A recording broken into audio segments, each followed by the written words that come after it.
Hi hello friends, പുതിയൊരു ക്ലാസ്സിലേക്ക് സ്വാഗതം.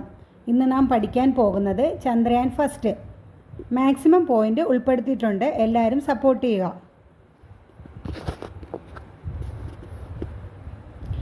ആദ്യമായി ചന്ദ്രയാൻ പദ്ധതി പ്രഖ്യാപിച്ചത് അടൽ ബിഹാരി വാജ്പേയി എന്നാണ് 2003 ഓഗസ്റ്റ് 15.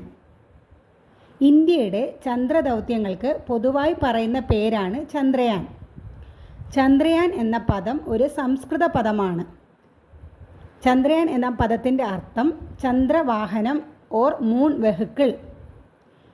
ഇന്ത്യയുടെ ആദ്യ ചന്ദ്രയാത്രാ പേടകമാണ് ചന്ദ്രയാൻ ഫസ്റ്റ്. ഇതെന്നാണ് വിക്ഷേപിച്ചത്? 2008 ഒക്ടോബർ 22 വിക്ഷേപിച്ചു. ആ സമയത്തെ പ്രധാനമന്ത്രിയായിരുന്നു മൻമോഹൻ സിംഗ്. ചന്ദ്രയാൻ ഫസ്റ്റ് യാത്രികർ ഇല്ലാത്ത ഒരു പേടകമായിരുന്നു. ഇതിൻ്റെ ചെലവ് 386 കോടി രൂപ. ഇതെവിടെ നിന്നാണ് വിക്ഷേപിച്ചത്? ശ്രീഹരിക്കോട്ടയിലെ സതീഷ് ധവാൻ സ്പേസ് സെൻറ്ററിൽ നിന്ന്. ചന്ദ്രയാൻ ഫസ്റ്റിൻ്റെ ലക്ഷ്യം ചന്ദ്രൻ്റെ ഉപരിതലത്തിലെ രാസമൂലക ഭൗമശാസ്ത്രപരമായ പ്രത്യേകതകളെ വളരെ കൃത്യതയിൽ പഠിക്കുക. ലോകത്ത് തന്നെ ആദ്യമായി ചന്ദ്രനിൽ ജലസാന്നിധ്യം കണ്ടെത്തിയ ദൗത്യമായിരുന്നു ചന്ദ്രയാൻ ഫസ്റ്റ്. ചന്ദ്രയാൻ ഫസ്റ്റിൻ്റെ വിക്ഷേപണ വാഹനം ഏത്? PSLV C-11.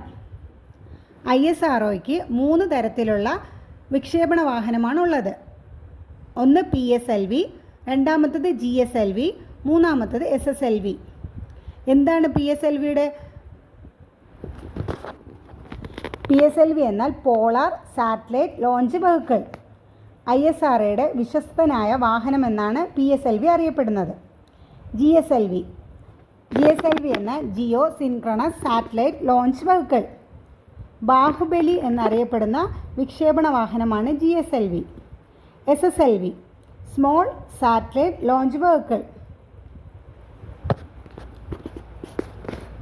ആ സമയത്തെ ISRO ചെയർമാനായിരുന്നു G. മാധവൻ നായർ. ചന്ദ്രയാൻ ഫസ്റ്റിൻ്റെ പ്രോജക്റ്റ് ഡയറക്ടർ മയിൽസ്വാമി അണ്ണാദുരൈ. അദ്ദേഹം അറിയപ്പെടുന്നത് moon man of India or ഇന്ത്യയുടെ ചാന്ദ്ര മനുഷ്യൻ. ചന്ദ്രയാൻ ഫസ്റ്റിൽ ഒരു ഓർബിറ്ററും ഒരു മൂൺ ഇമ്പാക്റ്റ് പ്രോബും ഉണ്ടായിരുന്നു. ഓർബിറ്ററിൻ്റെ ധർമ്മം ചന്ദ്രൻ്റെ ഉപരിതലത്തിൽ ചുറ്റുക. മൂൺ ഇമ്പാക്റ്റ് പ്രോബിൻ്റെ ധർമ്മം ക്രാഷ് ലാൻഡ് ചെയ്യുക. 2 തരത്തിലുള്ള ലാൻഡിംഗ് ആണുള്ളത്: crash landing or hard landing and soft landing. Chandrayaan first ചന്ദ്രൻ്റെ ഓർബിറ്ററിൽ എത്തിയത് 2008 നവംബർ 8. ചന്ദ്രൻ്റെ ഭ്രമണപഥത്തിൽ എത്തിയത് എന്നാണ്? 2008 നവംബർ 8.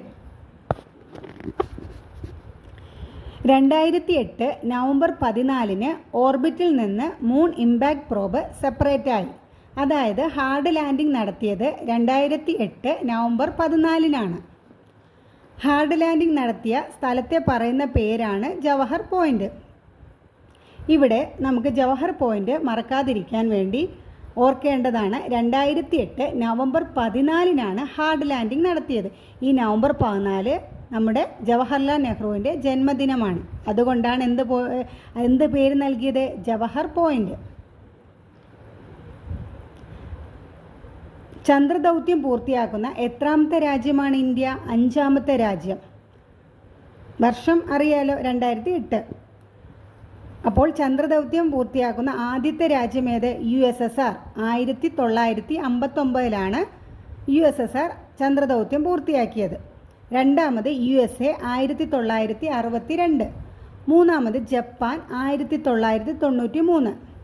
നാലാമത് യൂറോപ്യൻ സ്പേസ് ഏജൻസി 2006. ഇന്ത്യ 2008. അപ്പം ഈ ഓർഡർ പഠിക്കുന്നത് നന്നായിരിക്കും. എക്സാമിൽ ചോദിച്ചാൽ വർഷം ഉൾപ്പെടെ ചോദിച്ചാൽ ഉപകാരപ്പെടും.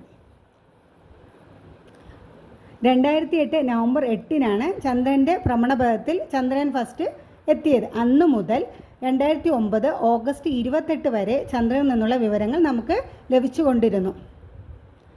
ചന്ദ്രയാൻ ഫസ്റ്റിൽ നിന്ന് നമ്മൾ ഓർത്തിരിക്കേണ്ട പോയിന്റ് ഞാൻ എടുത്തു പറയാം. ചന്ദ്രയാൻ പദ്ധതി പ്രഖ്യാപിച്ചതാരാണ്? അടൽ ബിഹാരി വാജ്പേയി. എന്ന് 2003 ഓഗസ്റ്റ് 15. പിന്നെ എന്നാണ് ചന്ദ്രയാൻ ഫസ്റ്റ് വിക്ഷേപിച്ചതെന്നാണ് 2008 ഒക്ടോബർ 22-ന്. ആ സമയത്തെ പ്രധാനമന്ത്രി ആരായിരുന്നു? മൻമോഹൻ സിംഗ്. ലോകത്താദ്യമായി ചന്ദ്രനിൽ ജലസാന്നിധ്യം കണ്ടെത്തിയത് ഏത് രാജ്യമായിരുന്നു? ഇന്ത്യ. അതിൻ്റെ പേര് ചന്ദ്രയാൻ ഫസ്റ്റ്. പിന്നെ ഓർത്തിരിക്കേണ്ടത്, ചന്ദ്രയാൻ ഫസ്റ്റിൻ്റെ സമയത്ത് ISRO ചെയർമാൻ ആരാ? G Madhavan Nair. Moon man of India എന്നറിയപ്പെടുന്നത് ആര്? മയിൽസ്വാമി അണ്ണാദുരൈ. അല്ലെങ്കിൽ ചോദിക്കാം, ചന്ദ്രയാൻ ഫസ്റ്റിൻ്റെ പ്രോജക്റ്റ് ഡയറക്ടർ ആര്? മയിൽസ്വാമി അണ്ണാദുരൈ. പിന്നെ ഓർത്തിരിക്കേണ്ടത്, ഹാർഡ് ലാൻഡിംഗ് നടത്തിയ വർഷം 2008 നവംബർ 14. ഹാർഡ് ലാൻഡിംഗ് നടത്തിയ സ്ഥലത്ത് പറയുന്ന പേര്? ജവഹർ പോയിൻ്റ്. പിന്നെ ചന്ദ്രദൗത്യം പൂർത്തിയാക്കുന്ന എത്രാമത്തെ രാജ്യമാണ് ഇന്ത്യ? 5ാമത്തെ രാജ്യം. ചിലപ്പോൾ ഇതിൻ്റെ ഓർഡർ ചോദിക്കാം, അത് പഠിച്ചിരിക്കണം. Okay, thank you. ഇഷ്ടമായെങ്കിൽ ലൈക്ക് ചെയ്യുക, ഷെയർ ചെയ്യുക, സബ്സ്ക്രൈബ് ചെയ്യുക.